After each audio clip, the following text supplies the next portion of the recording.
Well, I don't know what's going on here. Why are things not working properly? Anyway, in the name of the Father, and the Son, and the Holy Spirit. Amen. God is one.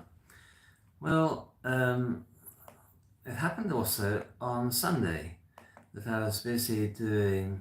I set it up all properly, and then it did exactly what it's just done now, which is very irritating. I don't know why it's done that, but it sort of just switched off without even a by your leave, as it were. Don't know why that happened, but anyway, there we go. Today is the feast day of Saint Silouan, so we pray today for Metropolitan Silouan of the Archdiocese of the British Isles and Ireland, which I know is a tautology, but there we go. May God grant him many years. Doesn't seem like very long since he started being our bishop, but in other ways it seems like a very long time.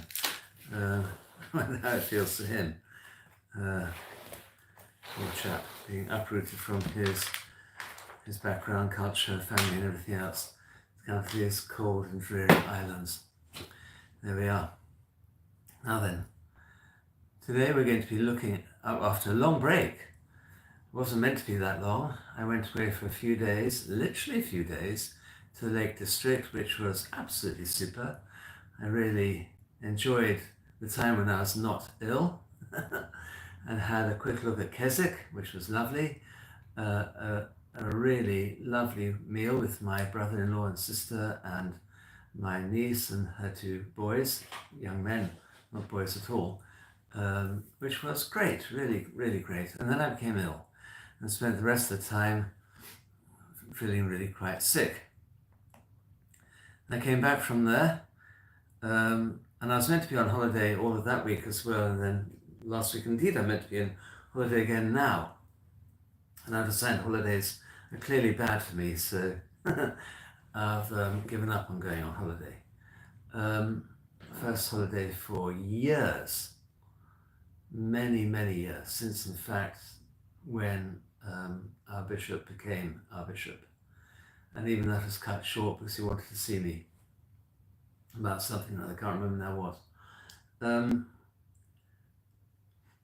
So I was meant to be in Greece at this moment, but I just couldn't do it, too tired. Never mind, eh? So last week I was in Walsingham. If you want to see what I did, have a look there. And on the way back from there, I discovered a new shrine to the Mother of God, which I had not seen before. It is one in King's Lynn. Should you go to King's Lynn, go to the Roman Catholic Church of the Annunciation, and you will find it there. Beautiful, tucked away. You have to go looking for it. It's not obvious. And nothing is said about it on the outside of the church either. So you just could creep in and go and have a look, and it's wonderful, really wonderful. And there are people coming and going the whole time. Well, I can see that people are turning up, and I should really shut up and get on with this. So Anton, good morning. Long time no see. No, I just explained that partly. I hope you're well. Enjoying this filthy weather we've got at the moment. I think it was raining a great deal more down where you are than up here. Dino, rain-filled York. Yes, rain-filled Lincoln at the moment. Penelope, God bless you. Nice to see you there. St. Gabriel. Woohoo!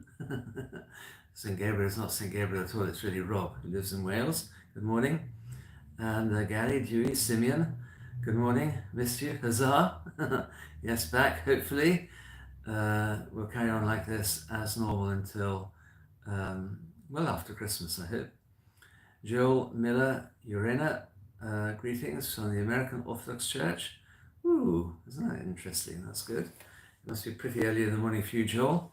Helia, nice to be with you. Helia, nice to be back. I'm feeling well. Frank, good morning. We'll crack on with this Bible study now. You thanked us for it. Should you want to, then put a thumbs up on the thumbs up thing, and we'll see how we get on with that. Miss Connie, all the way from the other end of the world, down there somewhere. Hello, Miss Connie. And as we're just entered into autumn, Sunday, the official start of autumn, and my goodness, doesn't it look autumnal, then Miss Con is just entering into spring, like old you. So enjoy travel for holidays, very good. Yes, Anton is a one-man carbon footprint disaster. Anyway, here we go. Acts chapter 17, verses 22 to 29. You'll remember that St. Paul is in Athens, somewhere where I wouldn't mind being if it hadn't been for the fact you've got to get there by air, which means a huge trip from here. Full day travel, basically, and full day back, by which time it's not really worth going on holiday. Then Paul stood in the midst of the Areopagus and said, "Men of Athens, I perceive that in all things you are very religious. For as I was passing through and considering the objects of your worship, I even found an altar with this inscription, to the unknown God." You should really cross out that "the" and put "an." To an unknown God. That's what the Greek says. "Therefore, the one whom you worship without knowing him, I proclaim to you, God, who made the world and everything in it, since he is the Lord of heaven and earth, does not dwell in temples made with hands, nor is he worshipped with men's hands, as though he needed anything, since he gives to all life, breath, and all things. And he has made from one blood every nation of men to dwell on the face of the earth, and has determined their pre-appointed times and the boundaries of their dwellings, so that they should seek the Lord, in the hope that they might grope for him and find him, though he is not far from each one of us, for in him we live and move and have our being, as also some of your own poets have said, for we are also his offspring. Therefore, since we are the offspring of God, we ought not think that the divine nature is like gold or silver or stone, something shaped by art and man's devising." And there we'll end.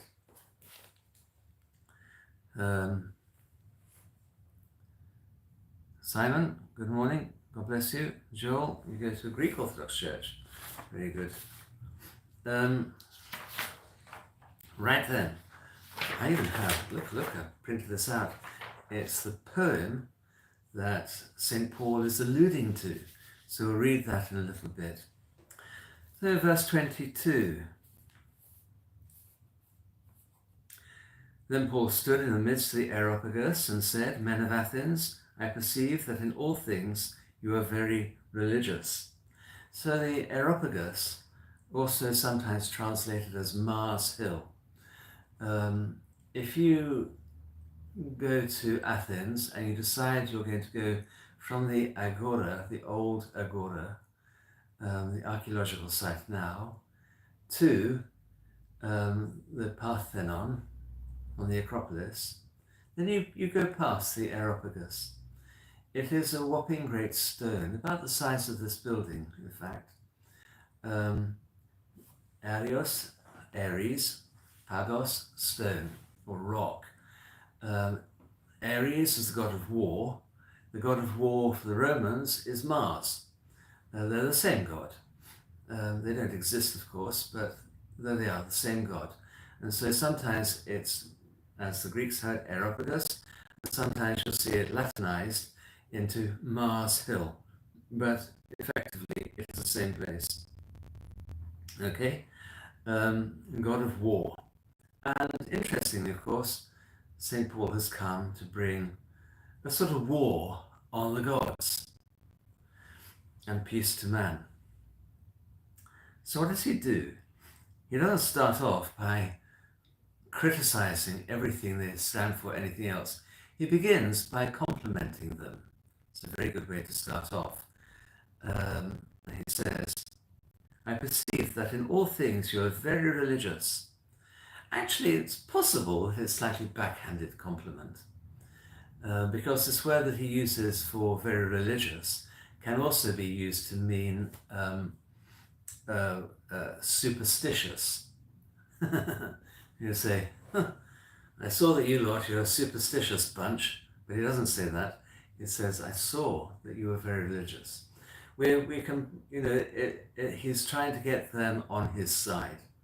So yeah, we are very religious, you're quite right. wagging their heads sagaciously and stroking their beards with pleasure at hearing what he's saying.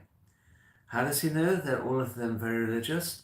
For, as I was passing through and considering the objects of your worship, I even found an altar with this inscription, to an unknown God. Therefore, the one whom you worship without knowing, him I proclaim to you. Okay, so if you go to Athens, you go to the old agora, you'll see quite a large number of little shrines to different gods, little sanctuaries. Sometimes just a rock now, or there's a small like table altar, or there's an area like underneath the Areopagus, there's a cave, the Cave of the Furies, and this was a little sanctuary as well, but they're everywhere. And the Greek people would often put a Hermes outside their door, either like a mask or like a small statue, or even a big statue. So wherever you went, there'd be large quantities of these. Nowadays, if you go to Athens, you'll see there are icons everywhere. And it's a similar sort of feel. So you take away the icons, and you can then see this. These are the sorts of places they would have put little statues to their gods, or they'd have put altars to their gods where they could make sacrifices of different sorts. And of course, from where St. Paul was talking, he could have looked up and then seen the Parthenon and so on, and all these incredible temples on top of that hill. So he said, look, I can see you guys are really very religious. Wherever I go, I can see all of your altars everywhere. And you know what? You even had one to an unknown God. You didn't want to leave anybody out by accident. Okay? An unknown God. Agnosteto theo. Now this is where we got the word agnostic from. An unknown, a God you don't know. I quite like it when people say they're agnostics. In my mind, if not publicly, I always translate it into the Latin, which is, of course, ignoramus, which is rather naughty, but there we go. So agnostic to the unknown God. And then this gives a perfect introduction to his subject. The one whom you worship without knowing, him I proclaim to you. Okay. So we've got all these little gods. He's going to say to them, all these little gods here, they don't really exist. But you are actually surrounded by this great God who you're already trying to worship, but you haven't noticed because he's hiding in full sight. Okay? So St. Paul is going to fit the missing piece into the jigsaw that makes sense of the whole. You're already worshipping him, he says, and then he gives them 7 attributes of this God. Okay? So verses 24 and 25.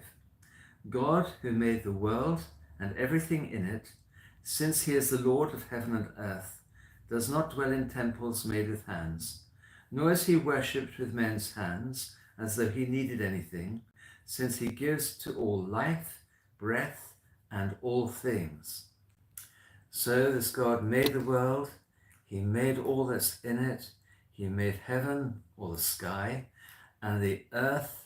He does not dwell in handmade temples, he needs nothing, and he is the source of life and your sustenance.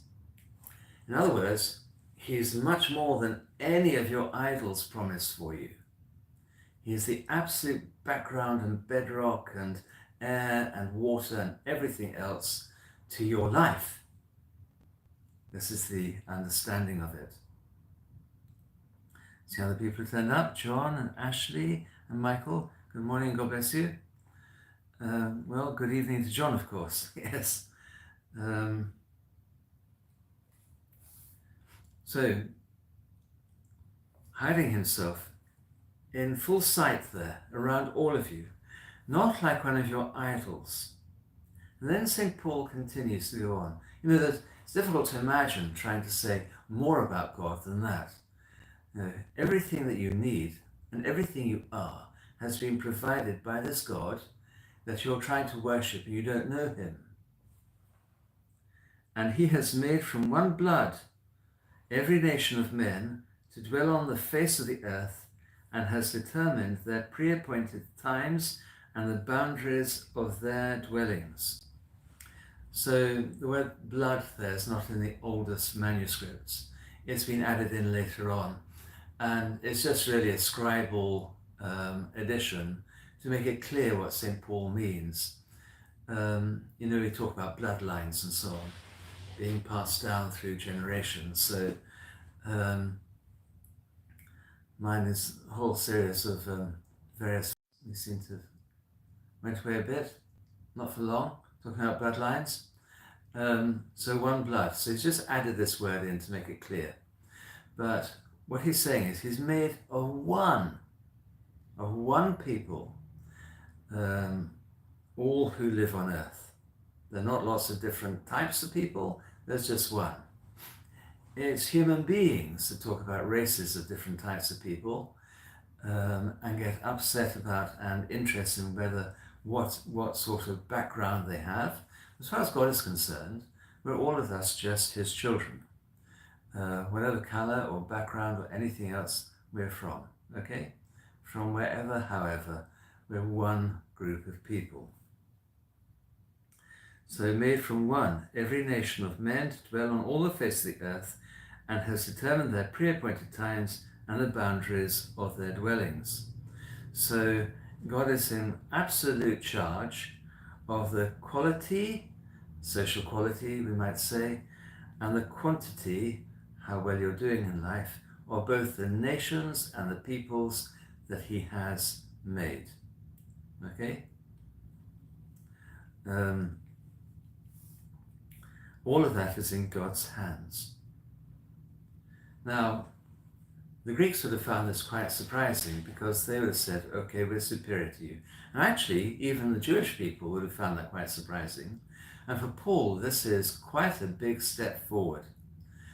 He's always been keen to make it clear to everybody that the gospel is for all, not just for Jewish people, not just for God-fearing Gentiles becoming Jews. We seem to be coming and going a bit today, don't we? I don't know why. But anyway, we've reconnected again now. Why that's happening, I don't know, but it says to here that we've come back. And so God has done this, verse 27 and 28. This is saying it's working, but my monitor here said that we've frozen. I do not know why. Let's see if I can. Let's see. It says the chat is no good. So let's see if I can redo this and see what's happening. Okay, you can see me, can you? Okay. It said here that it's that I've lost the internet. I don't know why. Let's retry, which means I can't see what you're saying. Anyway, I'll carry on going. So they should seek the Lord, verse 27, in the hope that they might grope for him and find him, though he is not far from each one of us, for in him we live and move and have our being, as also some of your own poets have said, for we are also his offspring. Now, this is an interesting thing here. St. Paul is saying that God is hiding in full sight of you. He's actually all around you. You grope for him, you feel for him. And the Greek actually says palpate. And if you're palpating something, you're sort of, it's like sort of feeling in a bag of goodies. You're trying to guess what's inside it. I used to do this for the kids when I was teaching, have 20 bags, and inside each one there'd be some religion. a way of getting them to learn what was going on. Okay? So again, we're having problems, I don't know why, with the internet around here. Keeps on coming and going. It's come back again now. So there's palpating the bag, and inside you find God. You're finding out what's going on. So in this way, St. Paul is saying, God is not far away from you. In fact, it's rather like a fish in water. The fish doesn't take any notice of the water, but the water is around the fish is in the water, the water provides all the oxygen for the fish, and so on. Everything is there. Or like us in the air, we normally don't take any notice of air. It's only when the air disappears that we'd find a problem. And if the air disappeared, then we think, oh, there's something, and start to die. And St. Paul is saying it's much that sort of thing.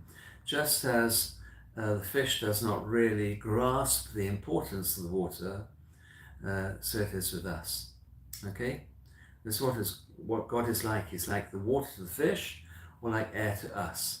In it we live and move and have our being. Okay? In God we live and move and have our being.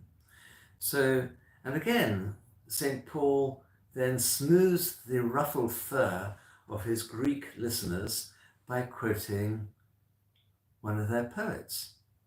Now, it is a good thing when you're going to a new area where explaining the gospel to someone to start from where they are rather than from where you are. Because if you start from where you are, they'll never catch up. Whereas if you begin where they are, that's why it is incidentally that teachers always ask questions at the beginning of a lesson. They'll ask questions, and by doing so, they begin to understand where the kids are in their learning, and then you can then take them on from there. So Socratic questioning, it's very irritating for the kids because they know very well, the teacher knows the answer to the questions that they're asking. Anyway, St. Paul smooths their fur by quoting a Greek poet, and that poet is Aratus. And Aratus lived, I don't know, somewhere between 310 and 245 AD, and from what we gather, he wrote this in the latter part of his life. Phenomena number 9. Aratus says, from Zeus, and we get Theos from Zeus, as you can see. So Theos and so on, from Theos, from there too. From Zeus, let us begin. Him do we mortals never leave unnamed. Full of Zeus are all the streets and all the marketplaces of men. Full is the sea and the havens thereof. All the ways we have need of Zeus, for we are also his offspring. And he in his kindness unto men giveth favourable signs, and wakeneth the people to work, reminding them of livelihood. He tells what time the soil is best for the labour of the ox and for the mattock, and what time the seasons are favourable both for the planting of trees and for the casting of all manner of seeds. For he himself it was who set the signs in heaven and marked out the constellations, and for the year devised that stars chiefly should give to men right signs of the seasons, to the end that all things might grow unfailingly. Wherefore him do men ever worship first and last. Hail, O Father, mighty marvel, mighty blessing unto men. Hail to thee and to the elder race. Hail, ye muses, right kindly every one. But for me too, in answer to my prayer, direct all my lay, even as it is meet, to tell the stars. Here's rather beautiful, isn't it? And taking out the word Zeus and putting God, and there you'd have really what St. Paul is trying to evoke in their minds. God is everywhere, as even one of your poets said about God, Zeus, the chief of the gods. So, and I'm telling you really who this real God is. Okay, that's the background. So God is intimately bound up with the people, as Erastus says. Now, these poems would have a similar sort of feel to them as, say, us nowadays reading Shakespeare.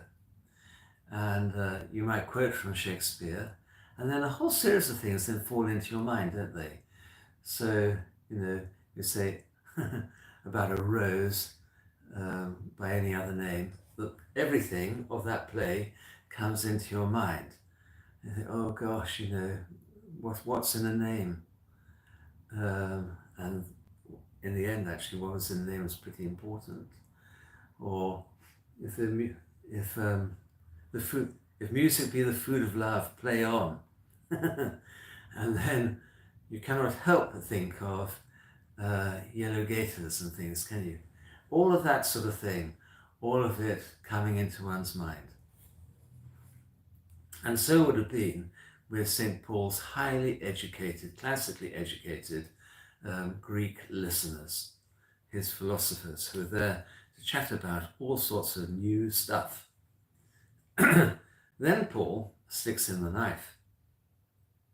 Verse 29, therefore, since we are of the offspring of God, we ought not to think that the divine nature is like gold or silver or stone, something shaped by art and man's devising. So St. Paul is saying, we're God's offspring, as the poet said. And the offspring of something cannot create it. If you're born of this, you cannot make it. It is greater than you. You can't make something that made you.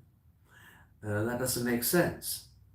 We cannot create God and make him, therefore, from things of this earth, like things, gold and silver and other metals, out of wood, or carve him out of stone, and then worship this God. We cannot do that. That is an absurdity, an impossibility. We cannot create God using our own imagination and dexterity. That cannot work.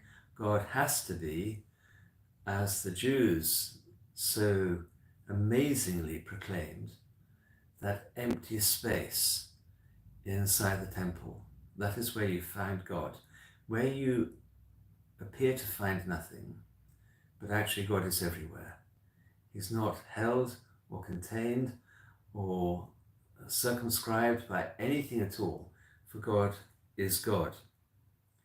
Therefore, idols, something that attempts to capture the idea of God, is an affront to the true nature and majesty of God himself. Now, that for a city that was absolutely packed full of idols would have been quite a poke in the eye. They're not going to be best pleased by listening to all of this. And they are going to mock Paul and get cross with him later on. But some people are going to say, you know what he's saying has a ring of truth to it. And two people, Dionysius and Damaris, they are converted, or rather they want to hear more of what St. Paul is saying. That's enough for today. I don't know if anybody's asking any questions or anything, but no, nobody is. I don't know why it is that we've been coming and going. Sam says Christ is risen. That's been risen. Danette blinking autocorrect. Dina can hear and see me, no problem. Splendid. All good. God bless you, Anna.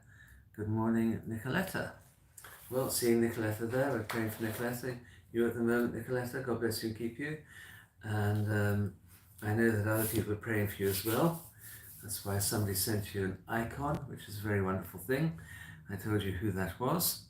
Today we're praying for my bishop.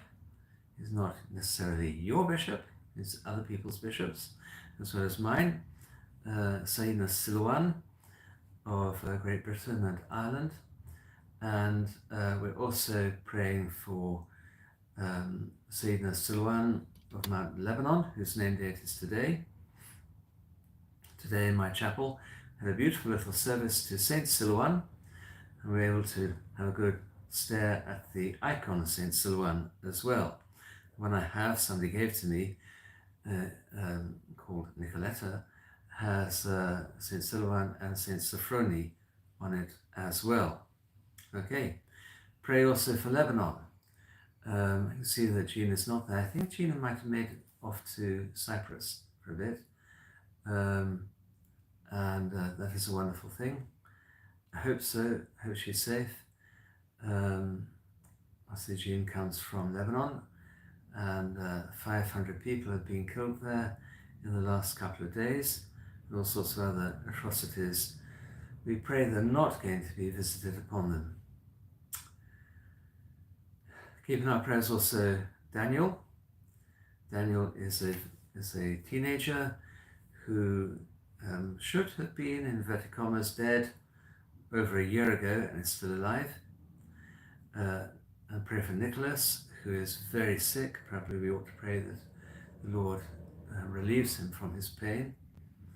Pray for Nicoletta and Nicoletta, and also for Arian's Joseph, and for Christina, who is herself not well, and for Christina's daughter Elizabeth.